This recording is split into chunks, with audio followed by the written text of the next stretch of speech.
President Yoon's trip to Kyiv has strengthened ties not only with Ukraine but also with the U.S. and Japan.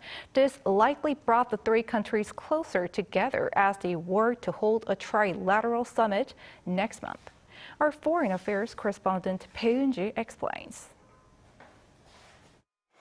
As South Korea works to strengthen partnerships with the U.S. and Japan, President Yoon's visit to Ukraine is expected to have brought the countries closer together, ahead of their trilateral summit scheduled for next month in Washington. The three countries now appear to be united, centered on Ukraine, as Yoon highlighted the importance of freedom and peace.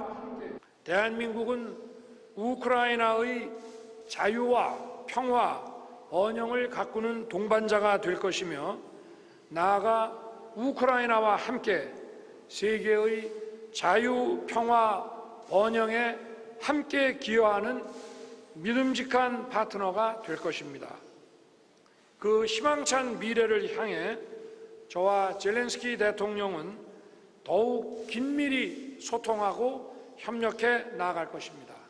Leaders of the U.S. and Japan have already visited Kyiv earlier this year, and pundits say Yoon's visit to Ukraine could be part of South Korea's efforts to strengthen security cooperation with the two countries. In February, U.S. President Joe Biden made a surprise visit to Kyiv and promised to provide $500 million in additional military aid.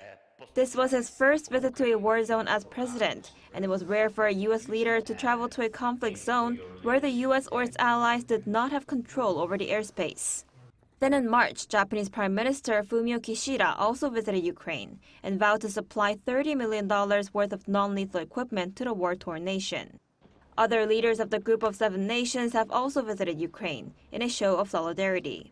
Canadian Prime Minister Justin Trudeau was in Kyiv last month, and French President Emmanuel Macron also visited Ukraine with German Chancellor Olaf Scholz in June last year.